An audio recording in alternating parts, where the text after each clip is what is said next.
Okie doke. Howdy, howdy, howdy. Lee Shackelford, my friend. How are Hey you? there. Very good, very good. So I do know you were out and about with your family and you were uh, doing trivia hmm night. Just out of curiosity before we get started, what was the trivia topic? Well, it's multiple rounds, so there's like six rounds of questions. Hmm. So it's all over the place. It's you know, pop culture and science and all kinds of things. Hmm. And last week, our little team won.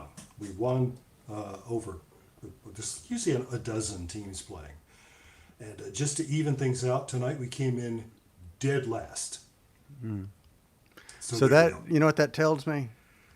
Um, You do not always win when on a pursuit for trivia. Very true. There you go. Oh, couldn't resist that one. All right, I am going to get us started, gentlemen. I do see we have one person right now in the chat Yeah, is Win this Grace. year. Hello, hello, Win Grace. And just a heads up, I'll go ahead and say this before we get started in audio. Clarence is feeling a little bit under the weather, so he is going to, other than the intro, jump in at his own on his own accord. So he's going to interrupt Okay. me when he wants to. So FYI, Clarence.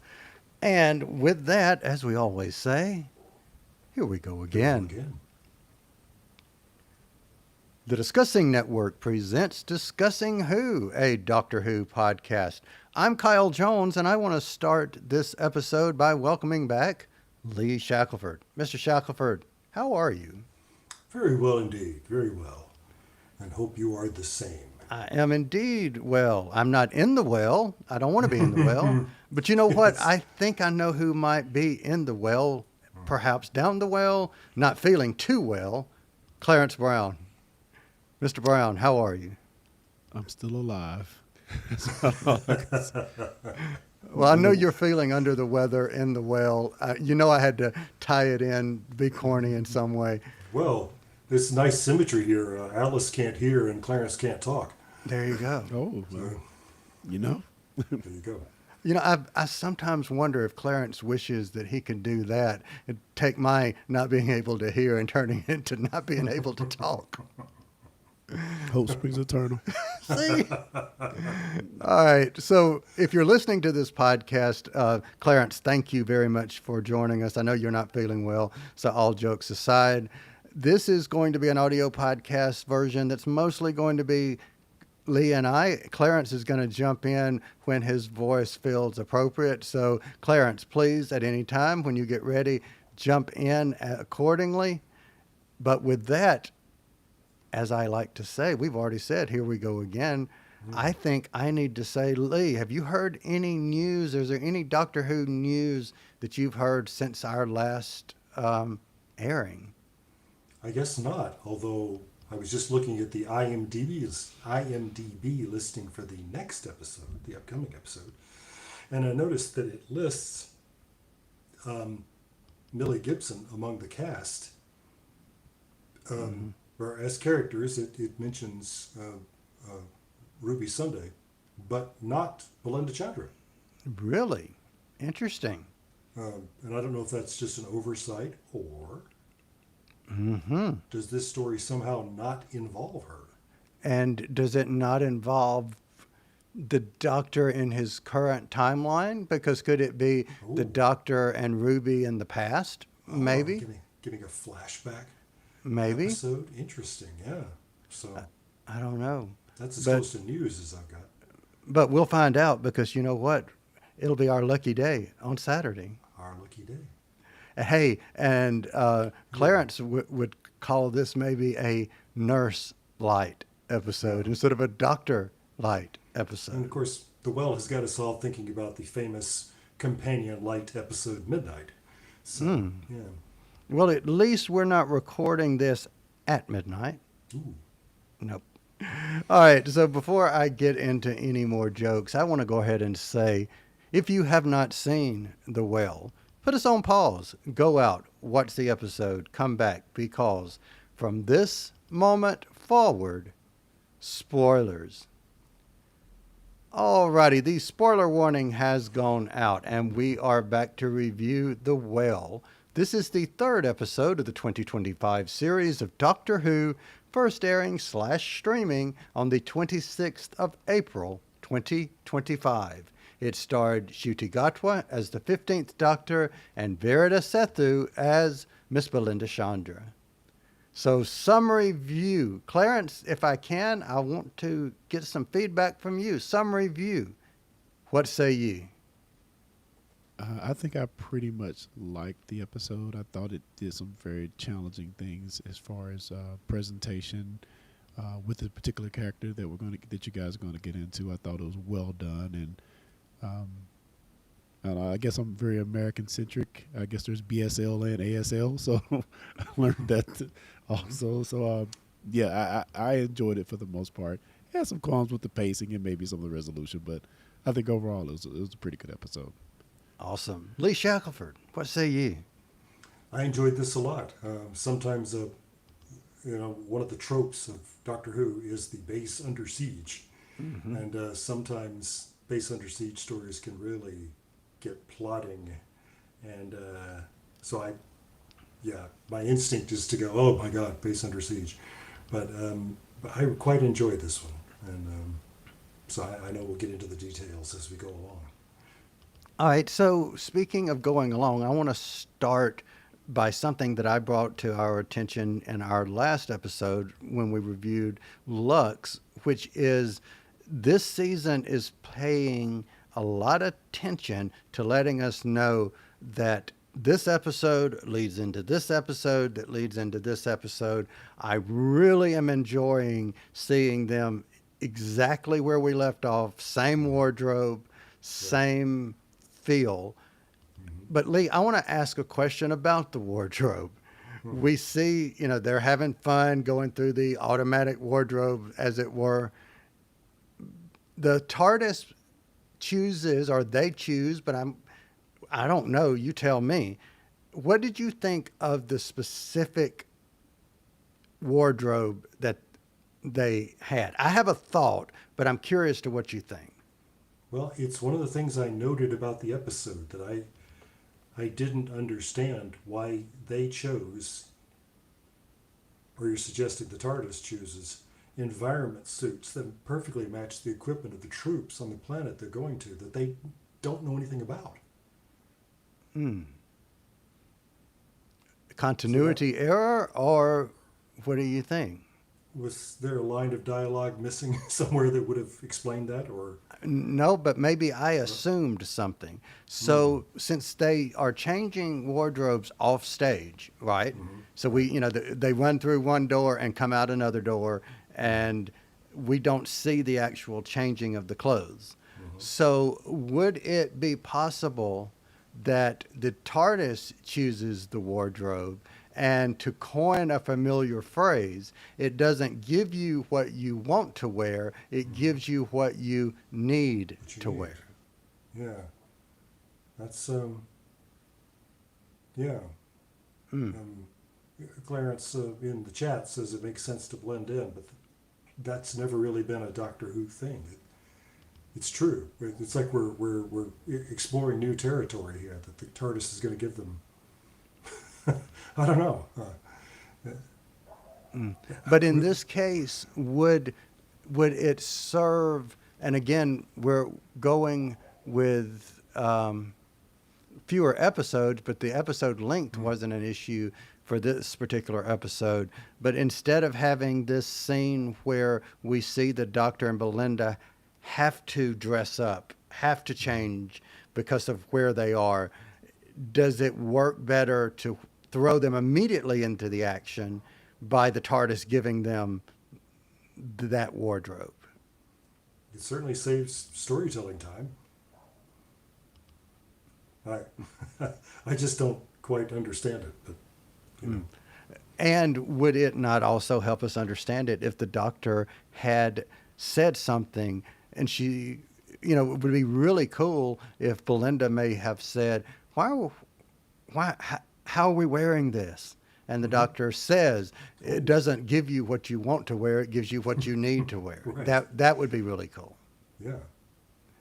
So, what did you think about the opening sequence to Midnight? And at first we don't realize it's midnight. So, I'm wanting to get your thoughts at the very beginning, Oh. as we're feeling this base under siege. What were your general thoughts? And did at any time in this did you feel like, oh, they're on midnight? Well, no, I had to wait for them to explain it to me. I remember when as soon as they said extonic radiation, I said, "Oh, we're on midnight." But I was primed in that direction because everybody listening, Kyle called it. I just wanna- picked up on something that they gave. I didn't reach into the well and pull it out. I just kind of saw something. Yeah. Well, Remember, it yeah, was the clock. That was the clock. Yeah. It was the clock that was going from 11:59 to 00:00. Right. So, Yeah. Which we see as a countdown, but if you're on, but we do that AM PM thing that not everybody does. right. Military time, which is very common in the UK. Yeah, 000 is it's midnight.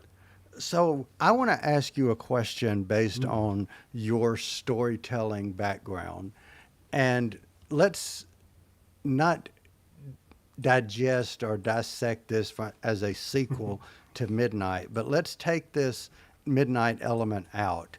Do you think this story could have stood by itself, not being a sequel? Did it have enough meat and bones on the story to have survived without it being a midnight sequel? Oh, absolutely, 100%. Because I think you kind of have to squint and hold your head right to see that this is a sequel. The creature doesn't behave, I think, the same way that it did 400,000 years ago. The in Midnight, it was actually taking possession of people, and what we saw in this one was it throwing them about, and we didn't have that in Midnight. It wasn't chucking people through the air and slamming them into walls and things. So it's a little like the Weeping Angels, which their threat and their abilities kept changing from episode to episode too. So and my understanding is, this is from somebody on IMDb. I mean, I read it on the internet, so it must be true. Absolutely. But the original plan for this episode was that the big bad guys would be not the midnight entity, but Nigerian spirits called the Orishas.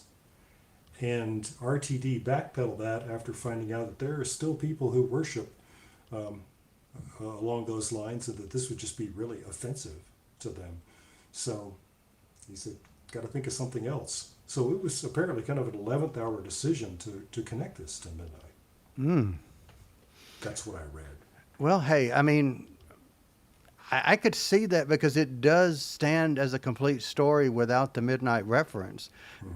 Honestly, I think that's one of the reasons I like it, because it's not one of those that, I mean, a Weeping Angel story, even though I like the Weeping Angels, has to be angel heavy in order for it to be a Weeping Angel story for the most part, the way that they have been written. I would love for someone to write a very good Weeping Angel story that only has one angel in it, and whatever the case is, you could have survived the story without the angel. That would have been, but that being said, I like the fact that it was such a strong story without the midnight element. Do you think, now let's switch that and flip it to the other direction. Do you think this story added to or took away from the tapestry of the original story? I'm seeing people on social media debating exactly that point, that they're saying this, to them, this kind of diminishes Midnight. But I don't know. I don't see that. It's not like the embarrassing movie sequel that you just think, oh my God, I wish now I've got that taste in my mouth forever. This is not Superman 3 Or Superman 4. or 4. It's I don't know. I think what you were saying. I agree with what you were saying. That it's good that it stands so well on its own. That you don't have to think about Midnight one way or the other. So, and Clarence is back on screen, so I hope he's got something to add. Yes. Oh yeah, I was going to add that I don't think it diminishes Midnight, but I just think the Midnight component just wasn't needed. It was nice to get the connection, to get the quick glimpse of David Tennant on screen to make everybody jump up in the tizzy. But other than that, I think the connection is so loose. I said loose, but we're on the same planet. Diamonds, carbon. I kind of love the science of that of the episode. Right. But as far as the entity itself, to me, it didn't really benefit the episode all that much to be connected to the entity of Midnight. Here's what's really interesting to me is I felt the exact same way you did, Clarence, and the BBC was very smart in what they did. They put a maybe 4 or 5 minute clip of Midnight, some of the scenes from the climactic ending. I don't want to spoil for anyone who's not seen Midnight, but the climactic last 3 or 4 minutes of that story together. And then I went back and watched The Whale again. And some of the comments, some of the things the doctor said, having it fresh in my head, made a lot more sense. There's a scene where he says, that's what it does, and basically putting people against each other. And I thought that was really interesting that I didn't get on the first, on the first watch. But it was something that I think David Tennant had even said in the original. That's what it does. And we talk about the entity doing different things. I have 2 possible theories to why the entity is able to do different things. Theory number 1, 400,000 years has passed, and this entity is still alive. The entity has evolved in 400,000 years, excuse me. Theory number 2, speculation number 2. Who says there's one entity?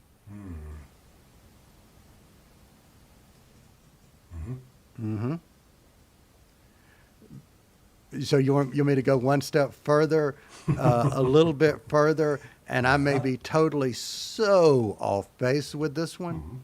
I think there were 2 entities in The Whale. I think there was an entity that was in the pod at the very end, because it says that there are 4 occupants and that we only see 3 people. And I think there was also the entity that was in Belinda Chandra. Interesting. So I think there are 2. Yeah. And if these things can live for 400,000 years, who's to say they can't live and extend themselves to the edge of the universe? So far away, we might even call it the wild blue yonder. Just putting that out there. Who's to say that the Midnight entity, if there is more than one of them, were not the things that we saw in Wild Blue Yonder? Just saying it here in case I'm ever right at some point in the future. Well, like you were about this. Any thoughts? That's interesting speculation. I mean, we know that the things unleashed in Wild Blue Yonder all travel backward through time. So the entity as we met in Midnight could be the more evolved version of the one we meet 400,000 years later. Okay. I have another question for you before we move on from the entity itself. Do you think that they've positioned the entity now to be part of the pantheon? Well, if that's where it came from, it's possible. I don't know. I don't know. It's a retcon, you know, Right. because like I say, I do believe that RTD wasn't planning to have the Midnight Entity be part of this season. Well, here's why I say that. There were, and this line was probably thrown in there specifically to make people like me ask this question. Mm-hmm. But there is a line when they're discovering about the entity where someone says it it crawled out of the well laughing. Mm. And, every Yeah, god has laughed except for right. Sutek. And Interesting. they've all done the ha ha ha ha ha ha. Mm-hmm. Just wondering. Something to think about. It would be a god of discord. Indeed, indeed. That would be horrific. And I want to specifically talk about horror. Do you think this hit in a horror episode of Doctor Who? Why or why not?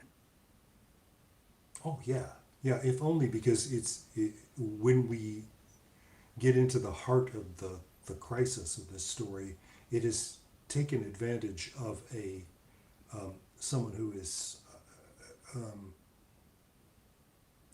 a victim. We meet first a victim. Everybody else is dead, and this person is being held hostage. And I figured out before the doctor did that it's because she can't hear, Mm-hmm. or that she's still alive. But just the degree to which Alice is being tortured that's first class horror film stuff. But isn't it interesting that they turned her disability, if you wish to call it that, or not you, but if that is what is called, because it is a disability. Mm-hmm. But in that particular case, her disability became a superpower. Because Yeah, if it were not for her lack of understanding of the audible sphere of mm-hmm. spectrum, she would have been a victim just as the other, but it Right. is what saved her. Yes, she would have died with the rest. It's true. Right. And So, while we're talking about it, I want to bring up the fact that the show made the commitment years and years ago that differently able people are going to, as characters, are going to be played by actors who have that particular difference or disability. And they've stuck to it. And in this case, it's Rose Ayling-Ellis, who is, I learned today, is an actor, a writer, a producer, and a jillion other things, despite being profoundly deaf. So more power to her. I thought her performance was brilliant. yes. And yeah, she's not being held back by this. So So the entire spectrum of what they presented from the way she was reading lips and told them I can read lips, and to the closed captioning suits, all of that from my point of view, I loved that. I am, for anyone listening, you've heard me say or made reference to the fact that, I wear hearing aids, or I've said that before, or I can't hear and stuff to that. I am in no way, by the grace of God, not deaf, but I do have a pretty substantial hearing loss. That said, I really love the representation of the sign language. And Clarence, I also noticed, I'm used to ASL references and then the BSL, as they've called it. And I wanted to say the DSL and the fiber and, make a joke out of it. But just the entire, the way they presented all of that, I thought was so, so well done. But back to the horror aspect, I loved the fact that they used sound to scare you when you were supposed to be seeing the entity. You know what I'm saying? They scared you yes, visually with sound. And I right. just thought that was very well done. Thoughts? When I realized that was the scariest thing that was going on is when I thought, oh, she she's been immune to this because she can't hear. That was sort of what tipped me off. And when we started saying, did you see that? No, I didn't see anything. You know, as happened in Midnight. Yeah, this is an effectively invisible threat. So how are you going to make that scary? It better be sound. And that's terrific. It really did. It's expertly done throughout. Absolutely. And in my second or third time watching this, I was writing notes as, I was watching it, and I was looking down and not looking at the the TV. And like I said, I'm jotting down notes, and then all of a sudden I hear the, that sound, and I jumped because Yeah. it was such a, jump, it knocked you out of your thoughts. And that's why I was like, wow, just hearing it without seeing and anticipating it, that combination of frequencies was good to make people get that Yeah. jolt out of you. What do you think? Oh, absolutely. Yeah. I was just thinking about the fact that I always watch these shows with the closed captioning on, and the closed captioning, if I remember right, didn't try to interpret that in any No, way. it didn't. No, I watched the closed captioning as Okay. well, and it did So- not say shriek or anything like that. Right. So that would all be lost on someone with a with a more profound hearing impairment. Right. Hmm. True. That's too bad because, yeah. Unless you're literally looking at the audio, the audio, not the audible, but the reaction, the actions of the actors. That's what you'd have to go on, yeah. Huh.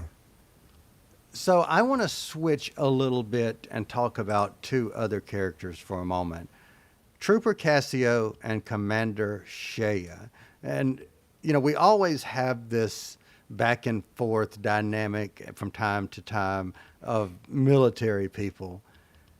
Sum those two characters up in a nutshell. If you were, I'm going to put you on the spot. One word to describe each of them. And let's start with Commander Shea. One word. Sounding like Madame Vastra here. Yeah. One word. Duty. Duty. All right. Trooper Cassio. Asshole. That was mine. Oh, that was funny. And it looks like Clarence says Shea is heroic and Cassio was an a-hole. Yeah. Yeah. So I think we are unanimous in that. So Yeah. why do you think they chose to portray him from the very beginning? We can't blame that Midnight Entity on him. He had a-holeness from the very beginning. Why do you think that was a choice in the writing to make this such a very unlikable character? Well, I feel like a situation that the writers give themselves or are given frequently in this series is to give us a troop of soldiers or a group of workers of any kind, who are supposed to be a team, and to have as much tension as is credible built inside that group. So there's got to be somebody who is just a troublemaker. And it can be because they're a clown, or it can be because they're a belligerent jerk. And so I think you kind of got to go with one or the other of those. And the leader is either an incompetent or they are by the book. And they're good at what they do. So that puts you at tension with those two forces inside the group.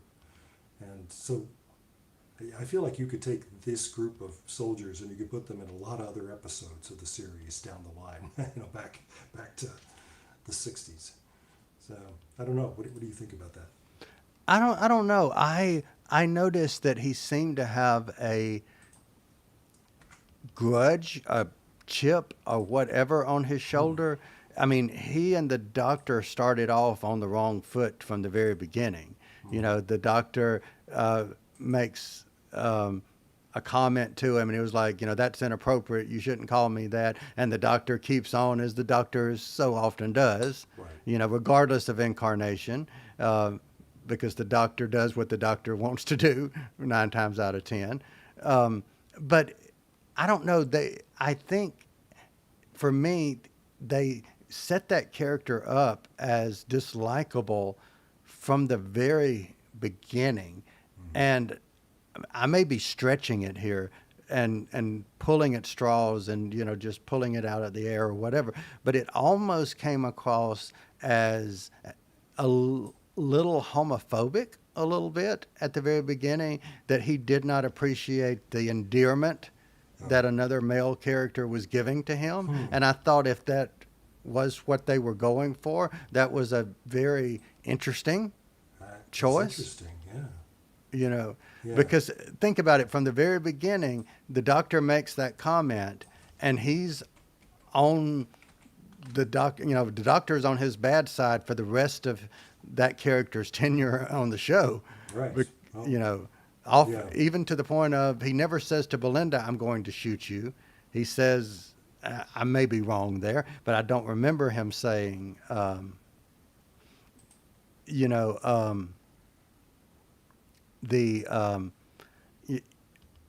sorry, I lost my thought there. But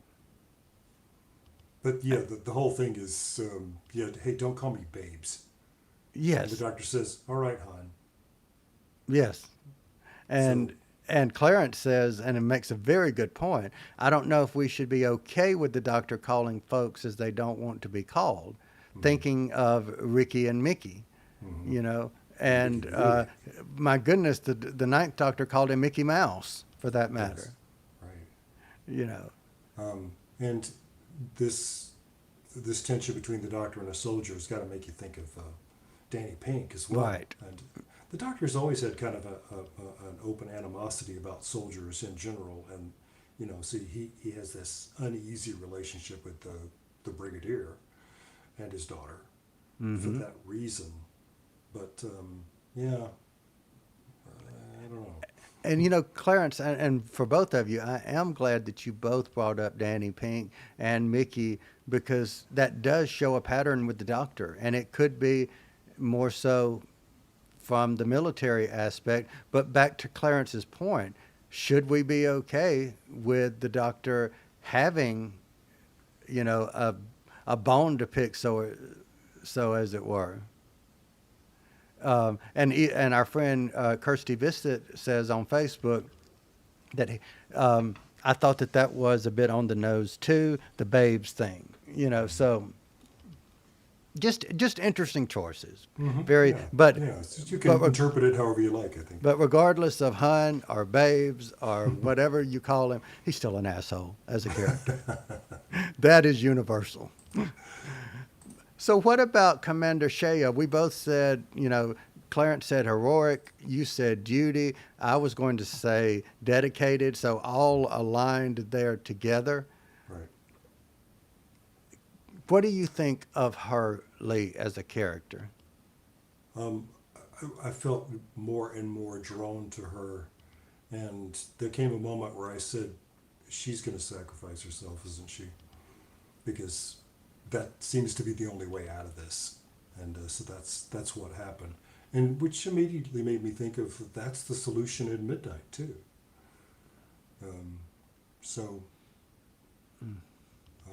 Apparently that's what you do with the Midnight entity. Well, interestingly, I actually thought of you as I was thinking about this character. And I remember when we first started our trek through the 2005 forward, and I want to say this may have been in series 1 or series 2, and I want to say it was in series 1, but you brought up you made a comment, or brought up a topic about the characters that RTD creates, and you said that he does a very good job of creating these one-off characters that and I'm paraphrasing, to some degree, and please correct me or elaborate either way. But these were characters that were one-off, but they are so layered and they're so well done that you feel like you know who they are, you're emotionally invested in them, and then they're gone. Yeah. But they're one, and that's what they were intended to be. Right. So, Yeah. But I've always admired that he wants to give us the sense that we've just met somebody that we're going to really get to know, and then take them off the screen again. yeah. And the interesting thing here is in the last episode, we made reference to the character Sasha 55 and how we wished we would have gotten to know her better. And then we come across this episode and we feel that we know her quite well. And I don't think that Commander Shea got that much more airtime. You know, she got some, considerably a lot more, I guess. Yeah. But still, she wasn't the primary focus. I think opportunity was Cassio there. got more airtime than she did. Yeah. Yeah. So, all right. So let me ask you one more question about Shea. And my question is, what are your thoughts of her telling Alice to turn 180 at that point where she basically gets Cassio killed? Thoughts? The way that read to me was that this is an experiment. What would happen if you just faced the other way? And we found out, oh, yikes. Okay. So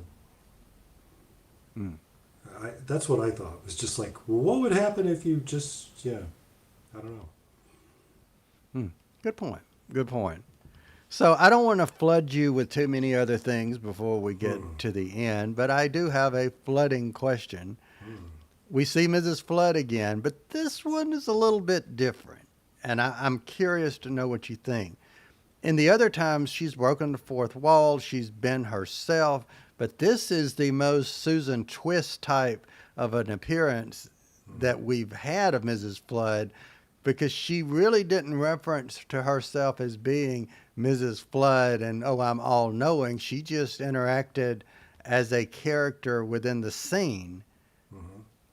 Thoughts? That's right. And it's interesting to see her as somebody who is clearly in charge, that other characters in the story know. But she calls the Vindicator by its nickname, which in theory only the Doctor and Belinda could know. Correct. Unless she's a time traveler. Or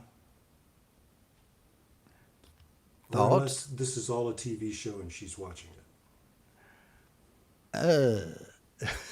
Yeah. Yeah. But she was happy that it was a Vindicator. Yeah. So could it be that she's not necessarily a bad character? Right. I mean, really and truly, we could speculate to Kingdom Come here, but, Yes. it's a hit and miss there. But what's not a hit and miss is, are there any other topics, Lee Shackelford, before we get into our final ratings and Clarence joins us back for our finals? Throughout the episode, we learn, and we have it reinforced, that none of these people have ever heard of the Earth. Oh, yes. Or a race called human. So the Earth no longer exists, or maybe it never has.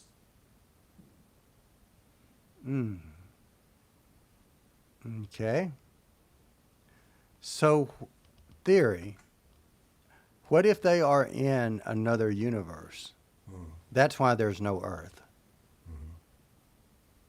The reality war, we're assuming, and maybe this was a red herring, all of these different this breaking of the fourth walls and whatnot, but maybe they're in the wrong universe. Maybe they're in the Matrix, on Gallifrey. Who knows? They're on a TV show. Maybe they're on a TV show. Who knows? All right. Any other items? No, although another one of these things that I read on the internet and said, so it must be true, is that RTD apparently has said that his original inspiration for Midnight came from the beloved Star Trek: The Next Generation episode Darmok. Okay. Help me there. Well, Darmok, what people remember about Darmok is that it's playing about language. That what if you could understand the words somebody else is saying, but you don't have any cultural points of reference. You don't know what those words signify for that person. And that's the whole challenge in Darmok. And I think if this is true, he just got interested in the challenge of having a character who, in this case, the monster of the week, is getting at people through language. That's what happened in Midnight, as you'll recall, that it would start repeating things other people would say, and then it would say them simultaneously with you. Yes. And then it stole and then your ultimately, voice. yes, starts saying what you were going to say before you said it. Yeah, and it's terrifying. It's just a very interesting idea. So I don't know. I'm willing to believe that's true, that his launching point for that was Darmok. So okay. All right. Well, I'm going to say let's move into our favorite scenes, and I'm going to start off with Clarence. Clarence, what was your favorite scene?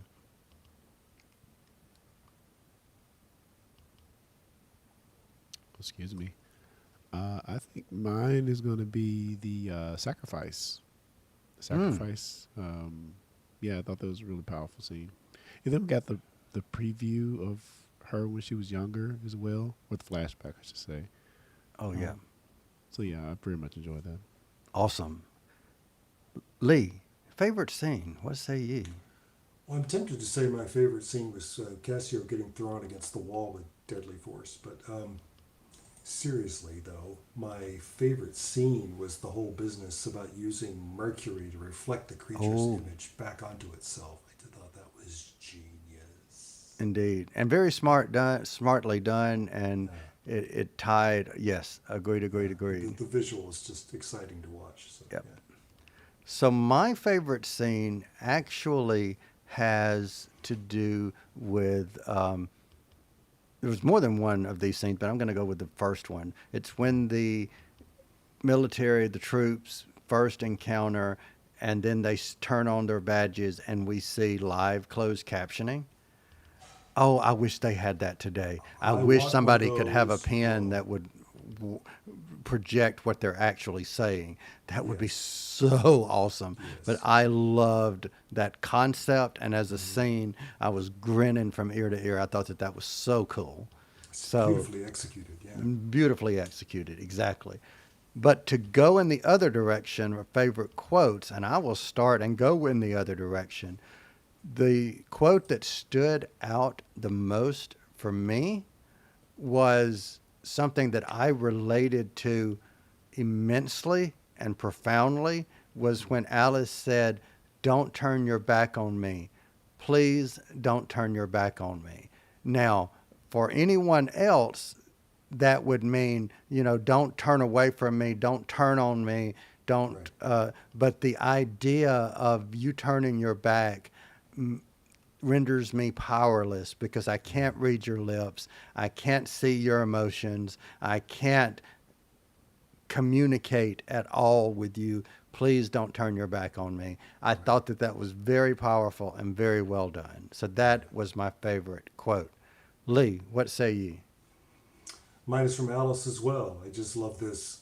What, you think it went for me first? You think it crawled its way out of hell to get to me? You idiot, I'm nothing. I'm just the only one left.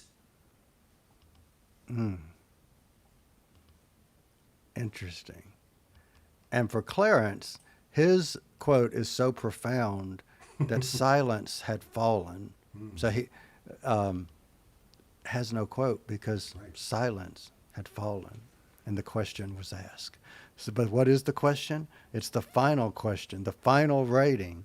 Lee, Oh, yeah. what say ye? Final I'm gonna rating. give this one 4 out of 5 broken mirrors. Ooh, interesting. 4 out of 5 broken mirrors. Clarence, final rating.